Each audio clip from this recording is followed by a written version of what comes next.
Welcome to Politics Done Right. I am your host, Egberto Willies.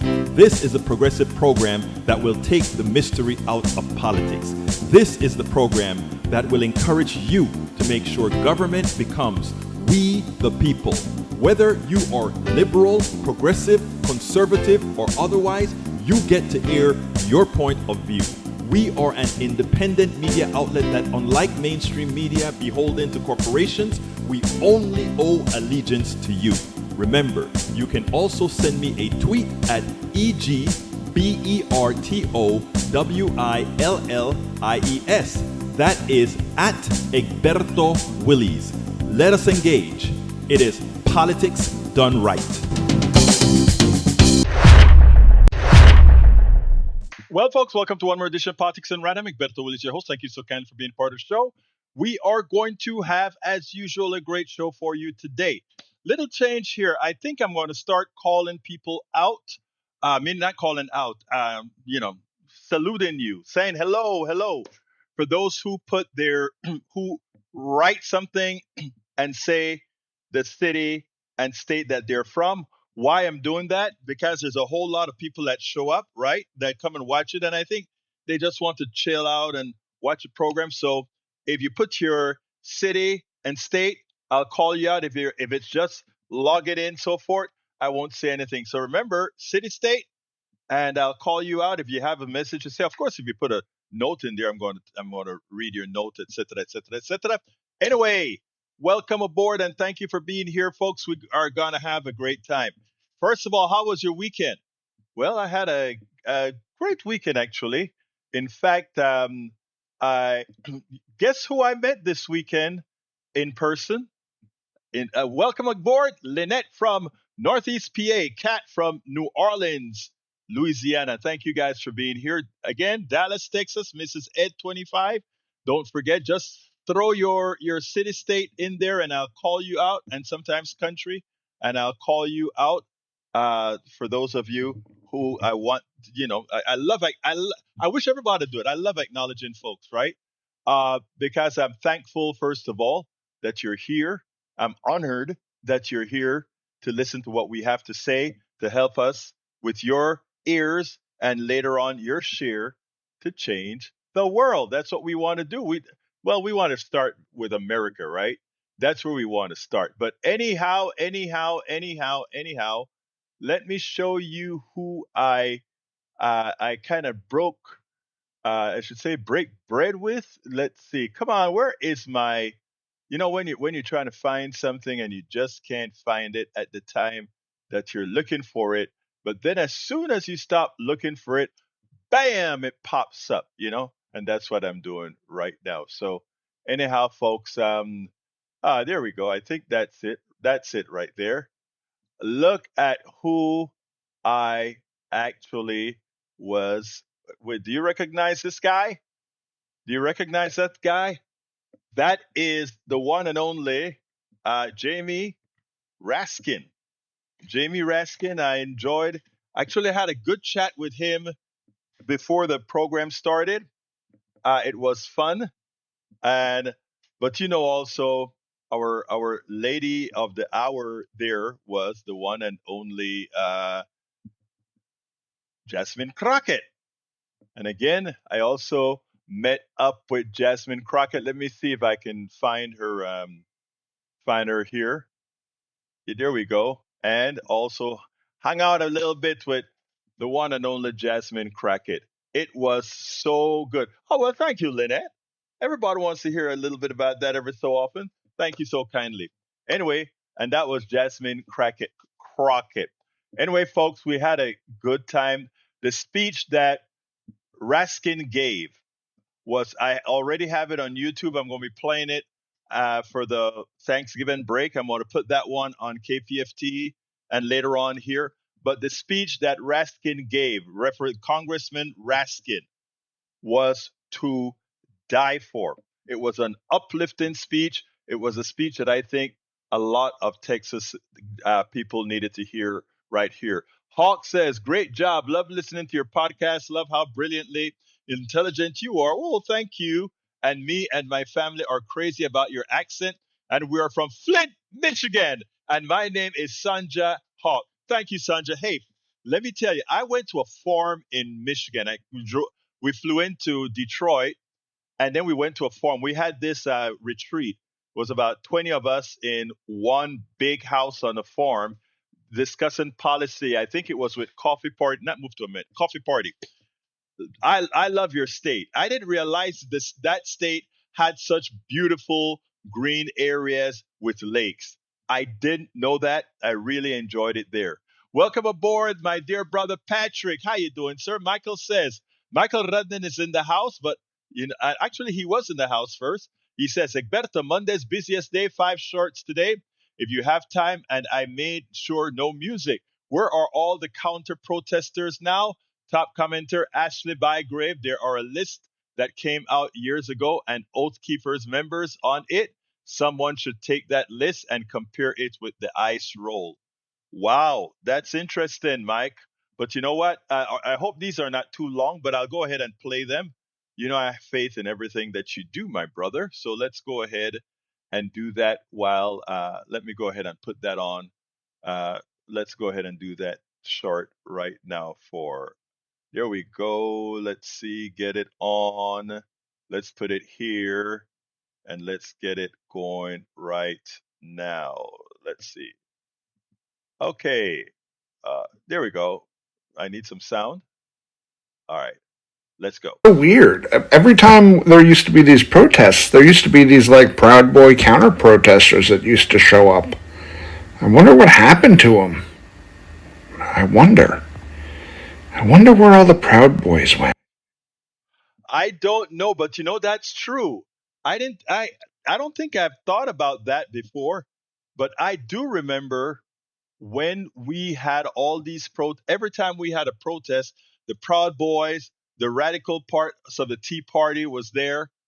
Where are they now? That's a good question. Why is one of the most influential Democrats of the last 30 years asking Epstein for dating advice? Well, it helps to know who Larry Summers is, but this story tells us so much more about establishment politics in general. Okay, so who is he? Treasury Secretary under Clinton, economic advisor to Obama. He was the president of Harvard. He informally advised Biden. He also was reportedly working on Project 2029 for Democrats. And all that just leads to dating advice from Epstein? We're getting there. When Summers worked under Clinton, he pushed policies that led to the 2008 financial crash. He blocked regulations on derivatives. He let Wall Street run wild. And guess who was advising him then? Epstein. No, 13 of the top bankers on Wall Street. So he just takes bad advice. It wasn't bad advice for him. Before the crash, Larry Summers made $5.2 million working at one of the largest hedge funds on Wall Street, and another $2.7 million for speaking fees on Wall Street. He wrote the economic rules that he then gets to profit from. Exactly. And then after the crash, when he was working for Obama, he pushed for bailouts for the big banks instead of helping out everyday people.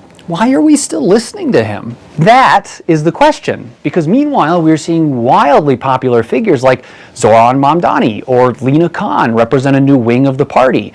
Pro-worker, anti-unchecked corporate greed, anti-monopoly. The government should serve the people, not companies. Incredibly popular ideas with grassroots movements, but not Larry Summers, who warned that the FTC chair, Lina Khan, was waging war on businesses, or said that Zoran Mamdani is a danger to New York's economy. Well, that's rich. What does that have to do with Epstein, though? The new Epstein emails. Larry Summers seems to have had a pretty close relationship with Epstein up until a couple months before his death. He asked for things like dating advice, but also help clearing personal debts, getting meetings, setting up fundraisers, basically access to power. Yeah, there are a lot of powerful people that knew Epstein. And that is the bigger story here. It's not just about Larry Summers. This whole story is just a window into how elite networks operate. Powerful people orbit powerful people, even when they shouldn't. That's how they protect themselves.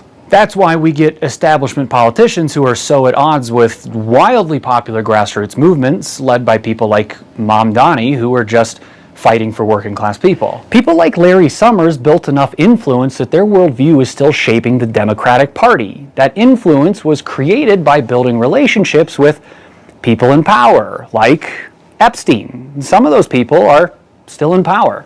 That's why it's so hard to get the files released. Exactly. So the question here isn't why do people in power keep getting caught up with Epstein? The question is how long can a party keep claiming to be pro-working class when they let the people who built the problem keep running the show? Why is one of That is a statement of fact. Anyway, folks, before we get started, today we're going to talk about one, Medicare. I'm going to talk about the Jake Tapper actually doing a good pushback on one of the administration's people. I mean, not one of the administration, on a senator for a change. And we're going to listen to a little interview that I did this morning on WBAI in New York. We're probably going to start with the WBAI in New York, then we're going to go to our Medicare, and then we'll end it with the video on Jake Tapper. Welcome aboard, Eric. Welcome aboard. Also, let's see. Shorts aren't long. No, because they're called shorts. That's why they're called shorts. Okay, Berto reminds me of John Pinette. How big is your small? That is funny. Harry Denson from Missouri City, Texas. Thank you for being here. All right, let me go ahead and start with the interview that I did this morning on WBAI, and it covered both Mandami. I keep saying it wrong.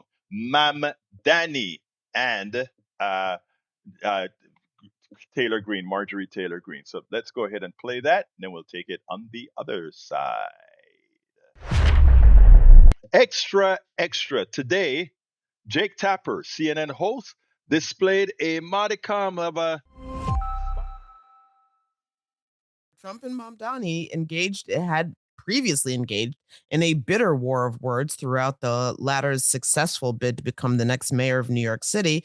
And on Saturday, it all appeared to be forgiven, particularly the part of the president who not only expressed optimism in what Mamdani will do for the city, but even told reporters that he would be completely comfortable living in New York City under Mamdani's leadership.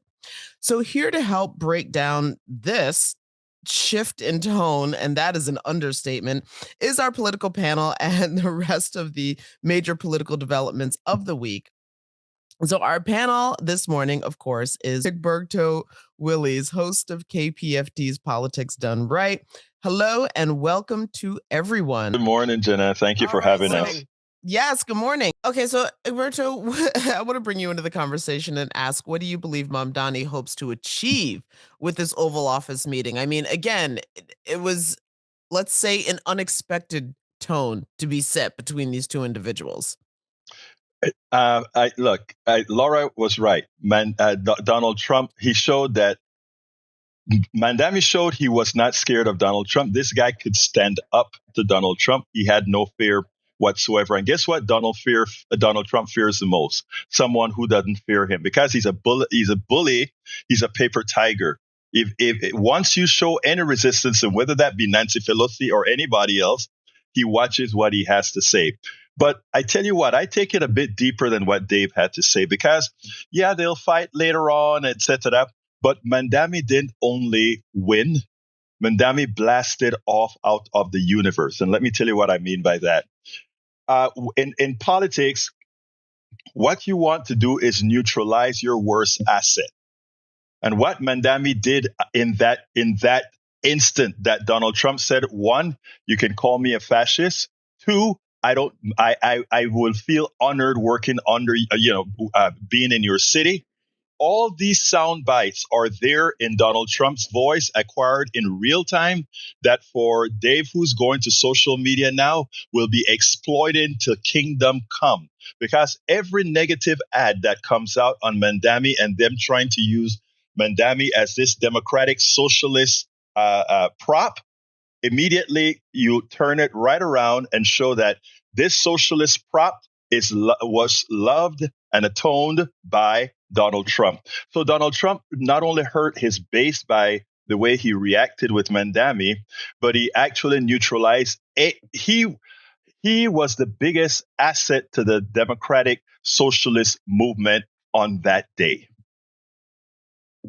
Definitely so. And it does beg the question as to, because I understand that Mamdani had a chance to speak with Democratic leaders like Hakeem Jeffries, but also Senator Schumer before this meeting. And it does make one wonder if either one of them gave him any advice that was then applied to this meeting, and then why either one of them have yet to use that same advice when they interact with President Trump, or is this just Mamdani magic that we witnessed? Can I respond to that one with out of Sure, turn? sure. Because you nailed it right there, Jenna. Mandami did the right thing by speaking to the leaders of the Democratic Party, who he then summarily ignored. He summarily ignored them. They are irrelevant. The reality is, going forward, any Democrat wanting to win, I don't care whether you call yourself a Democratic socialist, a Democratic centrist, or whatever you want to call yourself. What Mandami shows is work on policy, disregard the labels, and disregard all the, for lack of a better term, that crap that comes from centrists and establishment. Okay. Well, that wasn't the only big and oh my God political news to come out of Washington. This past week, we actually have a clip from the Georgia Congresswoman Marjorie Taylor Greene to play. I do not want my sweet district to have to endure a hurtful and hateful primary against me by the president that we all fought for, only to fight and win my election while Republicans will likely lose the midterms, and in turn be expected to defend the president against impeachment after he hatefully dumped tens of millions of dollars against me and tried to destroy me. It's all so absurd and completely unserious. I refuse to be a battered wife, hoping it all goes away and gets better. If I am cast aside by the president and the MAGA political machine and replaced by neocons, big pharma, big tech, military industrial war complex, foreign leaders, and the elite donor class that can never ever relate to real Americans, then many common Americans have been cast aside and replaced as well. There is no plan to save the world or a 4D chess game being played. When common American people realize and understand that the political industrial complex of both parties is ripping this country apart, that not one elected leader like me is able to stop Washington's machine from gradually destroying our country, and instead the reality is that they, common Americans, the people, possess the real power over Washington, then I'll be here by their side to rebuild it. Until then, I'm going back to the people that I love, to live my life to the fullest as I always have, and I look forward to a new path ahead. I'll be resigning from office with my last day being January 5th, 2026, and I look forward to seeing many of you again sometime in the future. May God bless you all, and may God bless America. Yeah, that clip still doesn't cease to surprise me. Okay, Egberto, what are you making of all of this? The resignation, the apparently one vote majority, the possible Green for president. Like, what's going through your mind right now? Laura really went ahead and took it away from me. My God, it was I mean, I'm sitting down there waiting to say what Laura had to say. It was a power move. Not only was it a power move, but look, Donald Trump is not on the ascent. One of the reasons Donald Trump tagged on to Mamdani is because he wanted Mandami's coattails. 10% of Mandami's voters are Trump voters. And now with Marjorie,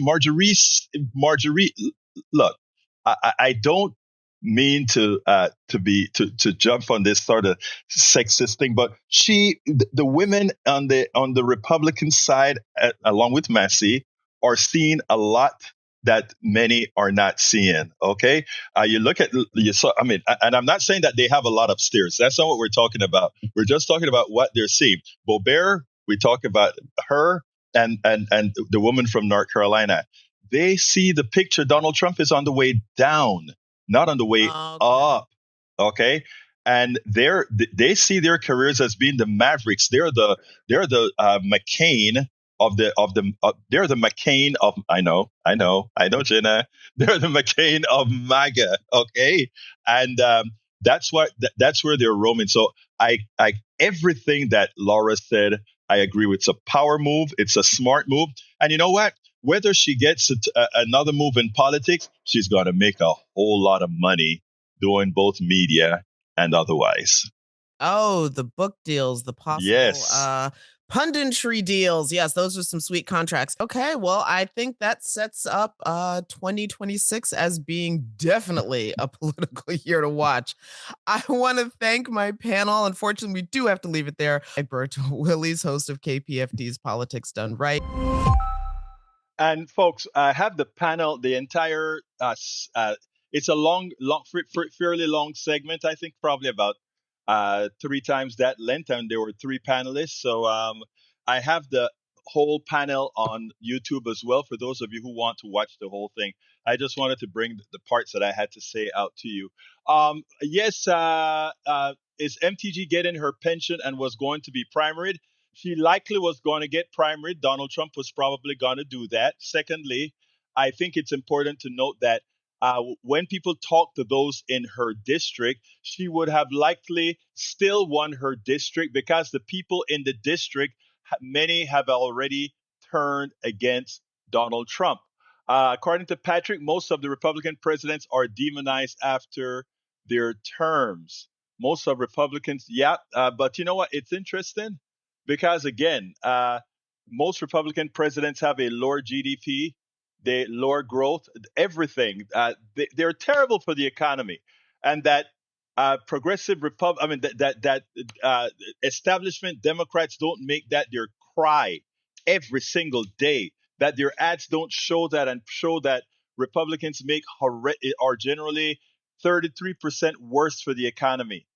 That they don't say that drives many of us crazy because the data is there for everyone to see. We have the GDP per president, we have all that data that can be seen.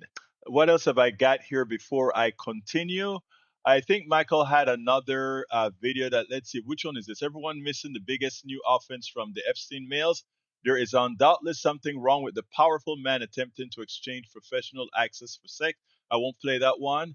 Why do Democratic leaders going against the will of over 90% of Gallup polls showing the proportion of Americans who want to approve Israel, Gaza? That one is self-evident. I'm not going to play that one, Michael, because I have a lot of other stuff to talk about. Let's see. Forward poll citation: American support for Israel. Let's see what we got here. Sugarland, Texas. Who do I have the honor to speak with? Hello. You're on. Okay. I don't hear anything. Are you there? Okay. Call back. Anyway, folks. Let's get on to Medicare Advantage. This morning, I got three calls on Medicare Advantage.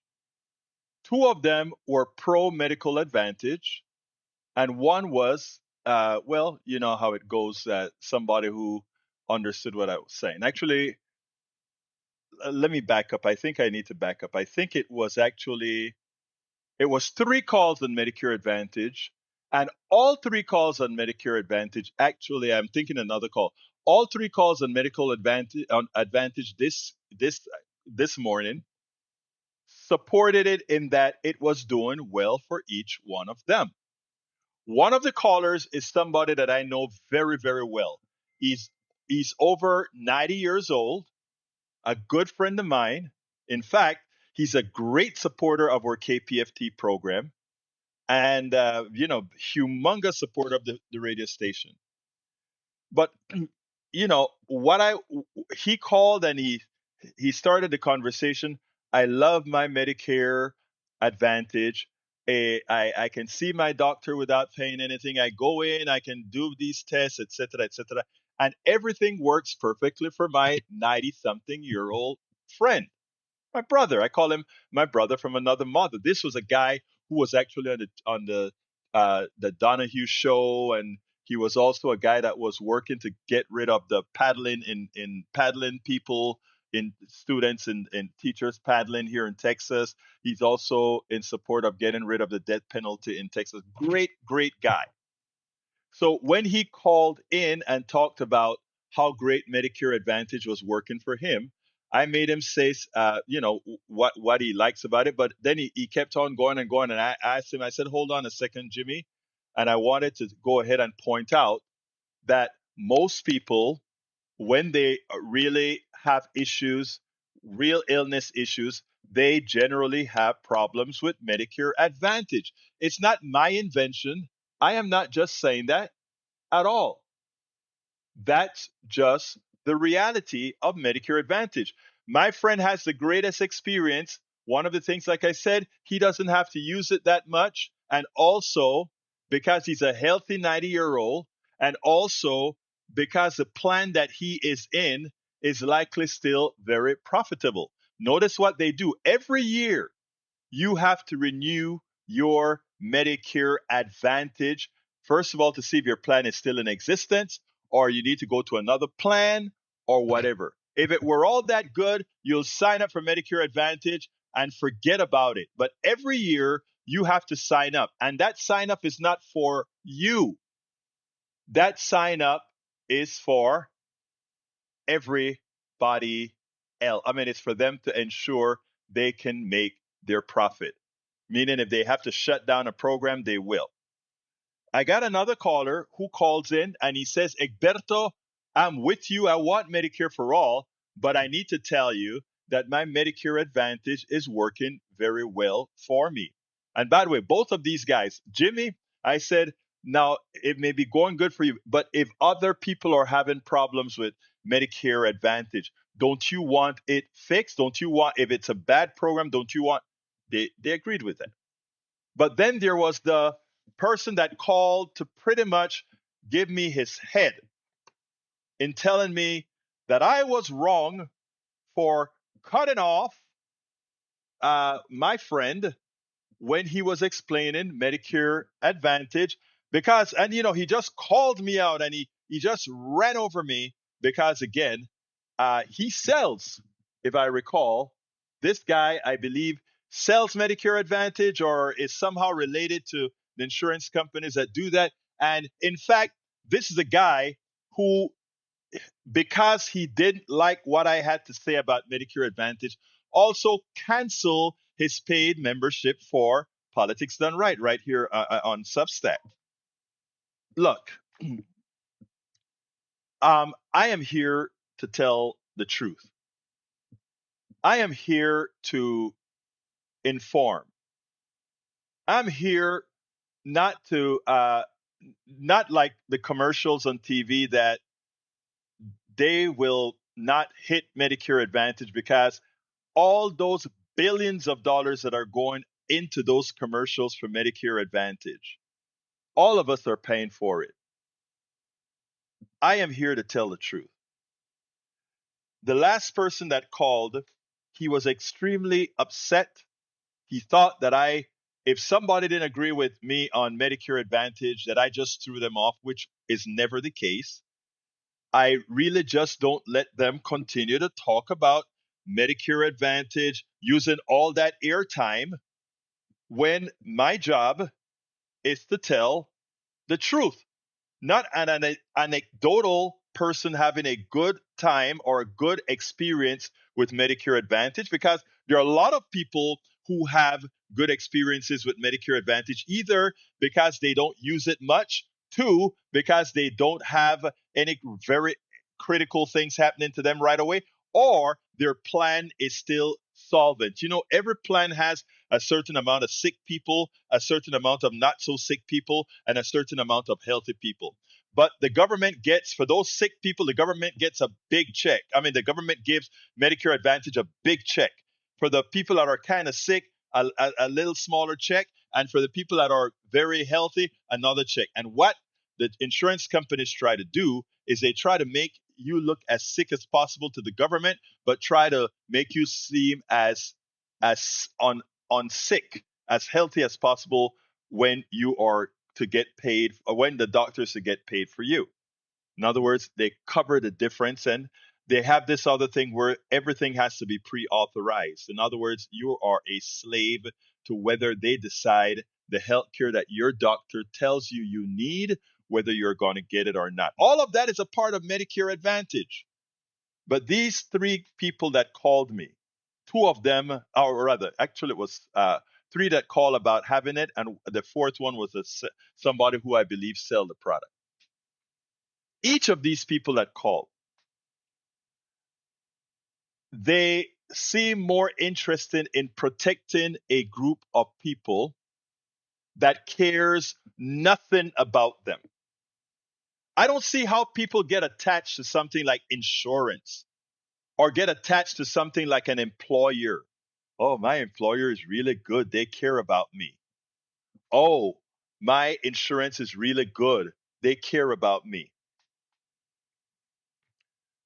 Look, the goal of a corporation, the goal of any capitalist entity is not to care about you.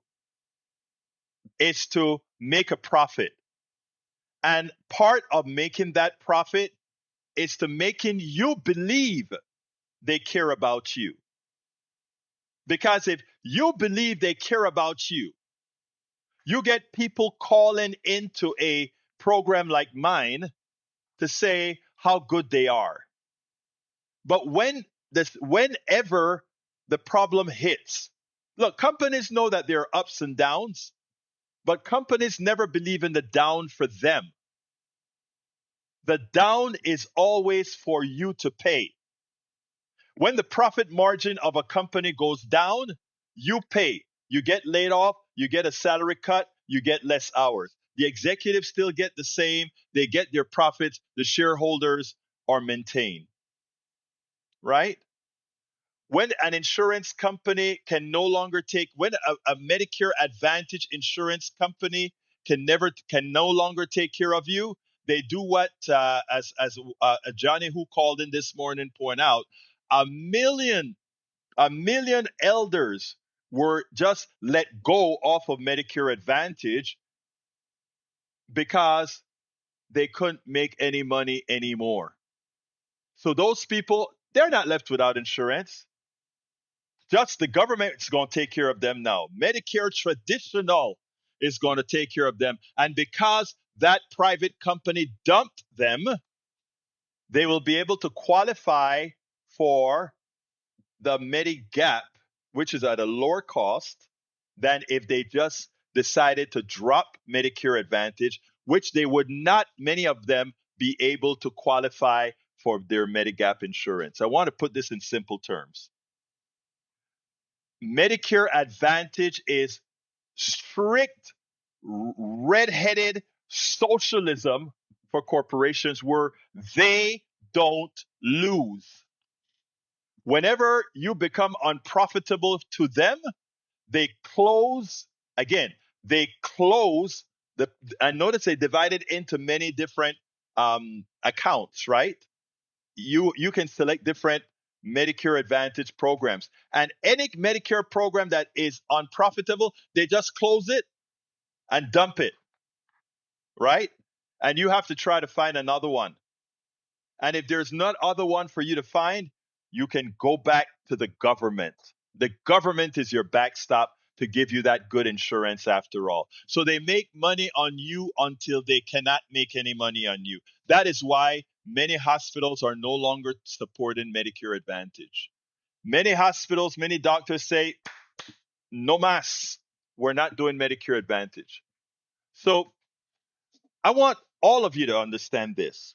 You know, I got a bit upset this morning because I want folks to tell me, why would one think that a progressive host who spends 16 hours a day reading, researching, writing, making videos, and all of that, purportedly to to make sure that we are aware of what's being done to us? What benefits do I get? What benefits would I get from trying to lead folks astray? And and then ask by the same token, what benefits does a insurance related employee call and get upset when I am here about Again, when I'm here trying to give information, I want you to think about that. And why would somebody get upset? Not just go ahead and say, Egberta, explain this to me, or why do you say that, or why do you say, why just get belligerent? Because you have Medicare Advantage, and I'm saying, look, I understand if you have it. If you have it and you have to live with it, fine.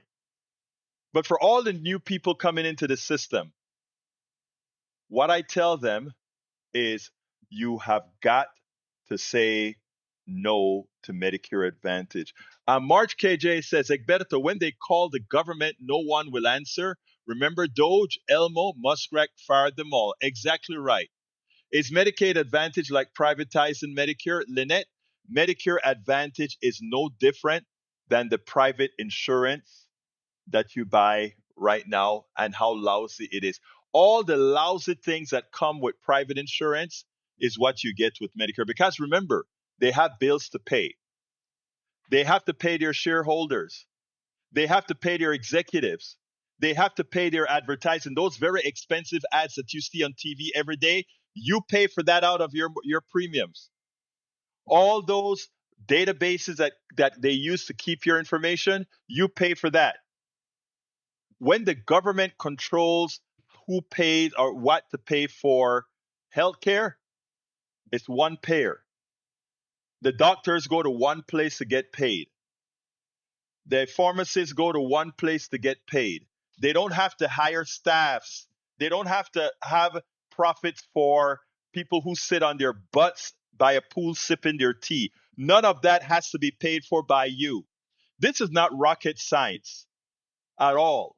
Those people who still believe that paying a bill should cost 20, 30, or 30% of premiums.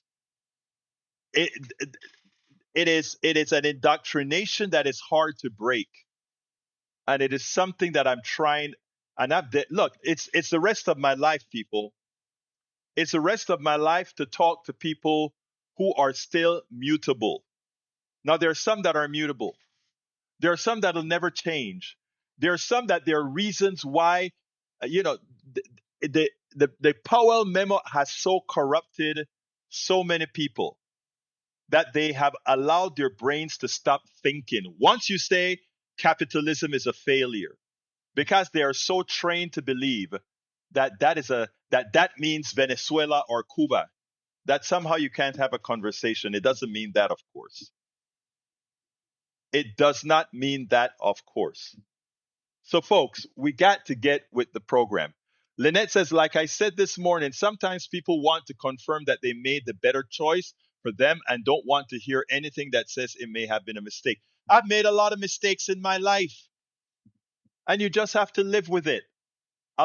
Most people most people who could have afforded Medicare, the Medigap program with traditional Medicare, but chose Medicare Advantage because it cost them zero. Here's a funny thing. One of the guys that I called this morning said that the groceries that he got with his program, with his Medicare Advantage program, was a big help. And I agree with him. The groceries that he said was that he gets is a big help. But that's not where groceries belong. Groceries doesn't belong with the insurance that you're getting. Groceries belong with the SNAP program. Assistance with paying other bills belong with the with what we call basic income. Things that help give people a hand up doesn't belong in insurance. All these are gimmicks that the government allows to allow them to cheat you into going to Medicare Advantage so that it'll take over most of it, and eventually Medicare would be privatized if we stay on this scenario. Let me tell you something. And I want you guys to think with an open mind. In the past, before Medicare, nobody would insure older people because they cost more. They get cancer, they get pneumonia, they get multiple sclerosis, they get all these things more so than young people. So therefore, old people did not get. Old people did not get health insurance. They couldn't. No insurance company would write it. So the humanity within we the people, our government, we the people are the government, said, okay, we'll create an insurance policy for America's healthcare. They didn't do it correctly because they left that 20% uncalled for, that you had to pay for private insurance to do it. And that was a gimmick, to the insurance companies to keep them alive. So the government said, all right, we the people are going to provide insurance to the people. We'll charge every working person 3%. And with that, anybody who needs Medicare or anybody who needs disability Medicare can be taken care of, right? Because the private sector that's dependent on profit will not do it. Because again, remember, it's never about you. It is never, capitalism is never about you. Does that mean I'm against capitalism in certain fields? No, I'm not. Anybody who wants to partake of that, fine. But in areas of critical importance, healthcare, transportation, energy, capitalism does not belong in these areas at all, because you see what it does to you. Whenever we have the energy shocks, you pay. Whenever you have the health shock, you pay, most of the times going into bankruptcy. We can solve these problems, but we have to open our minds and get rid of an ideology that was indoctrinated into us from birth, from our inception. Look, I suffered from the disease. I suffered from the disease even as I resisted the disease. I remember coming to the United States of America and learning economics 101. And I remember when we went into widgets. Quick story. We went into widgets. And my economics professor, we're talking about being able to build a whole lot of widgets, and that a lot of people wanted these widgets. And we built more, and the people just kept on buying these widgets. And the professor asked, what would happen to the price? And I said, well, for the people making the widgets, they should drop the price because they can still make a lot of money. They're selling so much more. The professor laughed. I believed in humanity. He believed in capitalism. But I was still a capitalist then, because that's how we were reared. And he said, no, the price always goes up. Even if there's no shortage, if there's a lot of demand, the price goes up.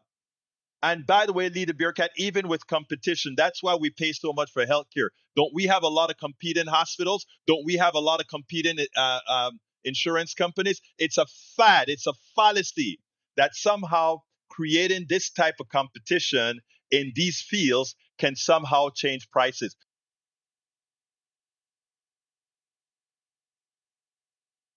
Let me tell you the dirty little secret, okay? The dirty little secret is this. Whenever you have a product of vital importance, competition does not necessarily lower the price because it's something you have to have. You see, if I don't have to have a cake or a pizza or something else, and I don't like your price, I just don't buy it. But if I break my leg, I have to pay whatever you charge me for my broken leg, because I got to get it fixed. If I got to go to work, I have to have transportation. I'll pay whatever I have to pay to go to work.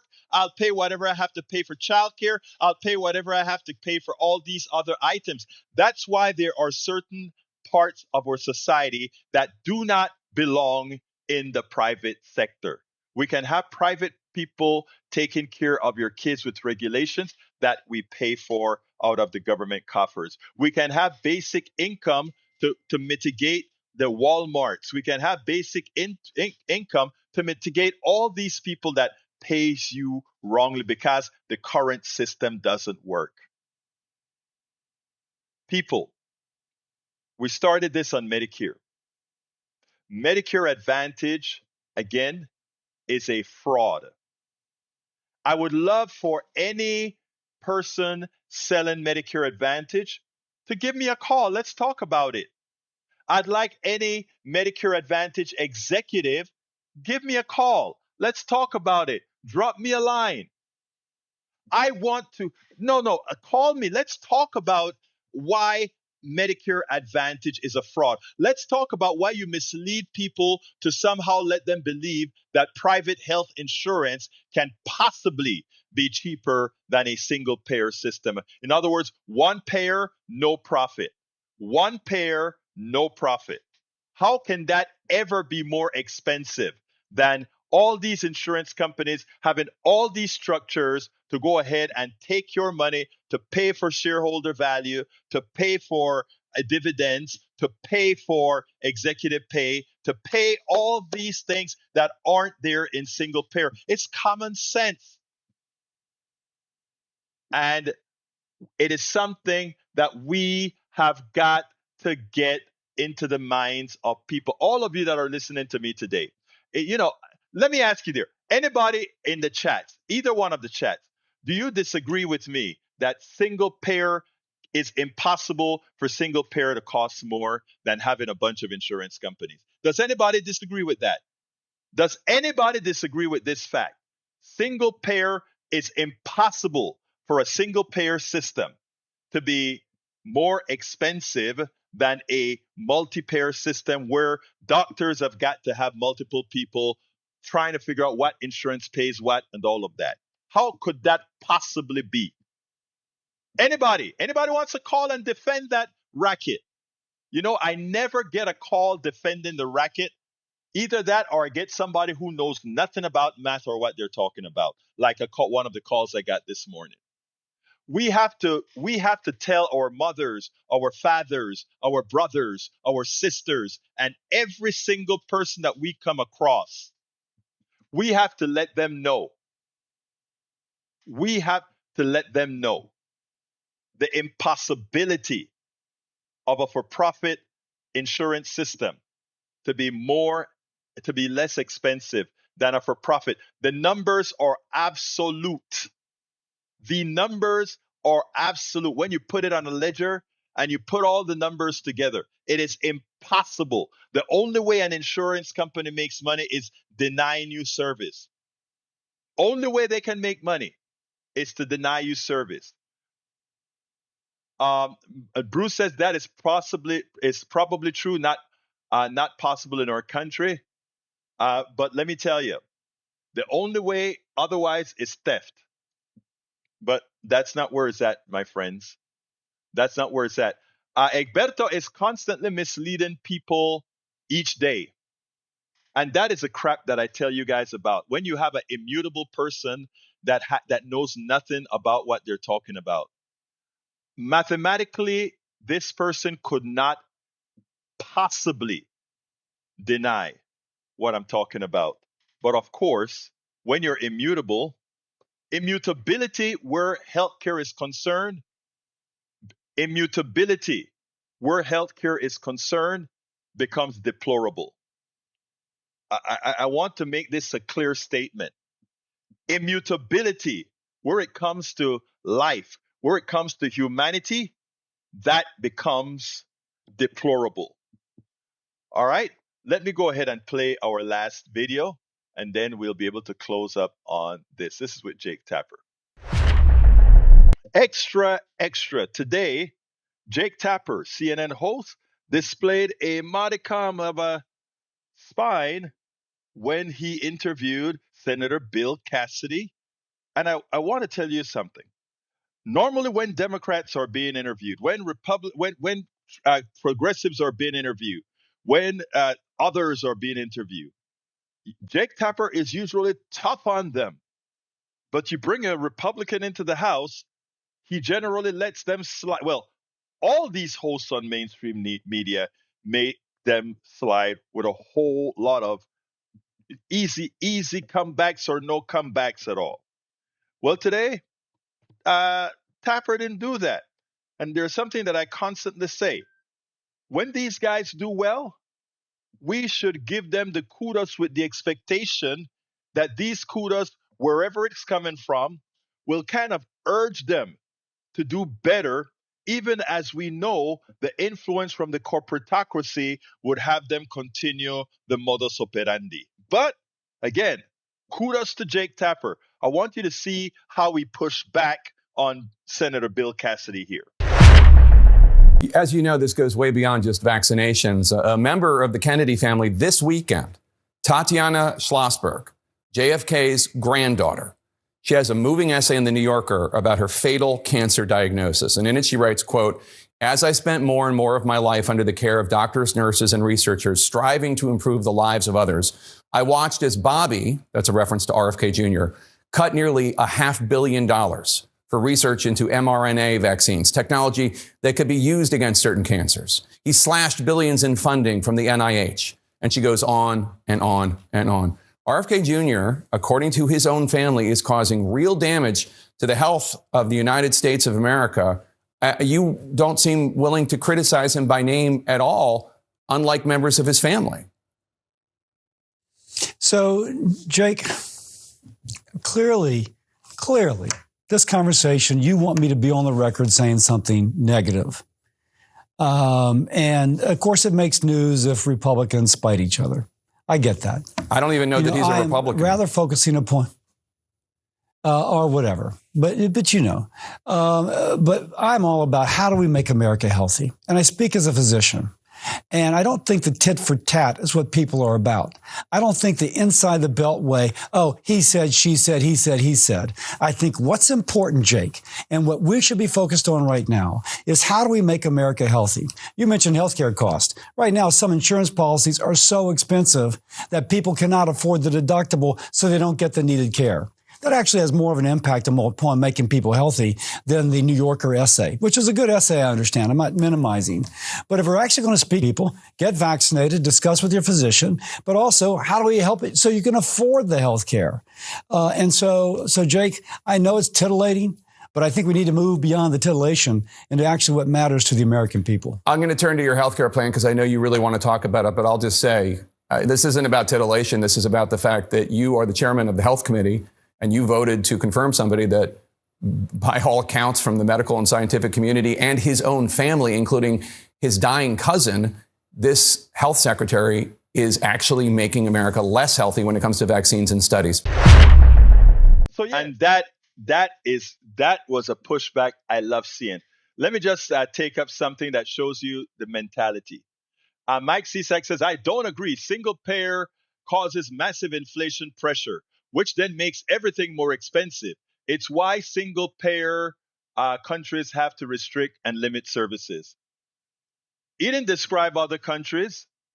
He described America. What does he think the private companies do when they have pre-authorization? What does he think happens when we pay more for x-rays? We pay more for every single procedure than you pay in the most expensive OECD country. I mean, when I talk about dissonance, when I talk about somebody that is, you can look at the data, it's staring you. Compare every service that we have. Remember, we provide healthcare through private companies. Take a look at it, folks. Bobby, how you doing? Hey, how you doing? I just wanted to say that it goes beyond the insurance also into the hospitals themselves. You know, like I think I heard you a few months ago talking about how they were trying to lower the amount of actual time that, let's say, a therapist has to deal with their patient and still get their money. These for-profit hospitals, they let's say my wife works at one, so they require her to be 90% productive, meaning that if she spends an hour with somebody, 90% of that time is supposed to be so that they can bill properly and get paid, right? Right. When in reality, it takes more like 20 to 25% of the time to make concise notes about the patient's getting better. And so what happens is the patient suffers because the therapist just isn't going to be able to give them that quality, you know what I'm saying, care that they're supposed to for that full 45 minutes or whatever it's supposed to be. And also, just real quick, if you haven't watched Death by Lightning, I don't know if you've seen that. That's really interesting if y'all are looking for something. It's like a 3-part miniseries about Garfield and his assassination. I didn't know anything about Garfield, but I really recommend that to you, Berto. Thank you. I appreciate it. And I am also, going to look at it. And one more thing, Catherine Fitz, her interview on the Colbert Report. Have you watched that? What was she talking about? She would everything. She was talking about the trillions of dollars that were missing. She worked for HUD. She was like her company was like the chief financial whatever, and she noticed like tons of money missing from HUD and on the Department of Defense, dealing with Donald Rumsfeld, who had talked about the 2 trillion the day before 9/11, but she said it was more like 21 trillion. And then she goes into what that money was spent on. And then she goes into like the banking system. I think it's called the BIS. It's like the central bank in Sweden, and how like the board and they're more like the global players and kind of like their plan for the United States, and how like that BIS banking system is completely autonomous. They are above any law whatsoever. They can do whatever they want. Bobby. And whenever the U.S. government, Bobby, let me ask you yeah, a you favor. asked. I'm sorry, but it's really deep. You should watch that, huh? No. What I'd like to ask you to do is do me a favor, because I talk to a lot of people. Send me to info@politicsdoneright.com. Send me a couple of links for both of them, that program, and give me the name of the thing with Garfield again, because somebody else mentioned that Garfield thing. I want to Death hit by that up. Lightning. I think it's on Netflix. Death by Lightning. I'll look that up. And there's another thing I want to tell you. I want to thank you for bringing up that issue with the hospital, because for me, it's about the hospital, the drug companies, and otherwise. We are the ones who gave seed money to everything. The drugs that get manufactured, most of it came from us. One more thing. Yes. Are you aware of the what China is doing with the gold corridor? Tell me. They've bought so much gold.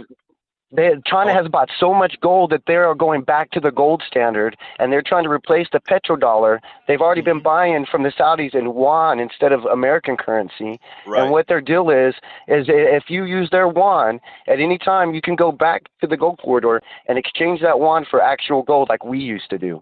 They will be back on the gold currency and want to replace, and to stabilize the price of gold, instead of giving you the current rate, they use the average over the last 20 days. That's all I wanted to talk about. It is funny that China is running rings around us, and we are not talking about it, or media is not talking about it. Laps. The interesting thing about it is a lot of TikTokers are talking about it, and the thing about it is you don't just look at TikTok. You then verify the information that you see at TikTok. But I learned a lot from you today, my friend. I'm going to take a look And what at happens that. when we try to talk about our gold? Well, remember they were going to show that we still have our gold, and guess what happened? Everybody's like, "Oh, we're going to show." Oh, and then it just disappeared. Nobody talked about it. Hey, go ahead and send me those links. You have a good day. info@politicsdoneright.com. Thank you, brother. Anyway, folks. All right. Have a good day. Thank you. You too. Look, folks. Let me tell you, we have got to get with the program. I have the smartest listeners. Then, of course, I have a few that are immutable. But not to worry. The fact of the matter that I see what we've got here, we have a big enough army to make a difference.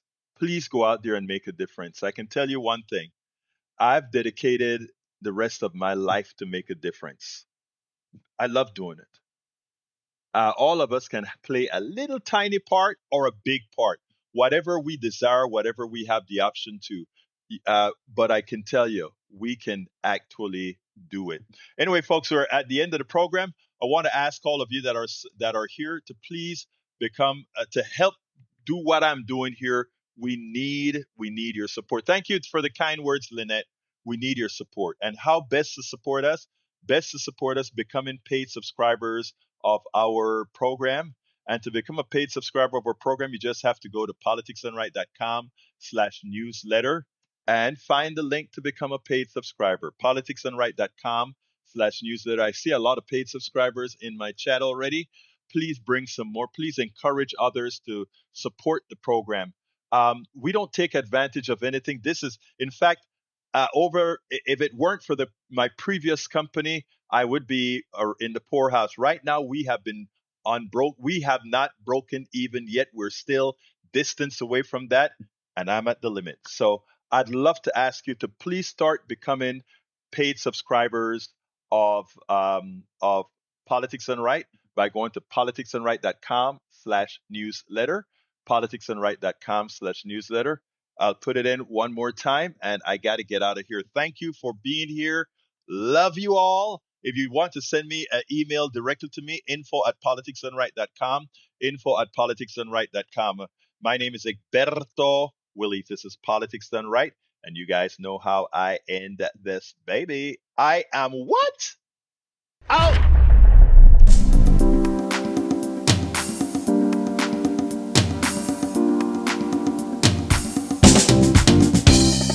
Welcome to Politics Done Right. I am your host, Egberto Willies. This is a progressive program that will take the mystery out of politics. This is the program that will encourage you to make sure government becomes we the people. Whether you are liberal, progressive, conservative, or otherwise, you get to air your point of view. We are an independent media outlet that, unlike mainstream media beholden to corporations, we only owe allegiance to you. Remember, you can also send me a tweet at EGBERTOWILLIES. That is at Egberto Willies. Let us engage. It is Politics Done Right.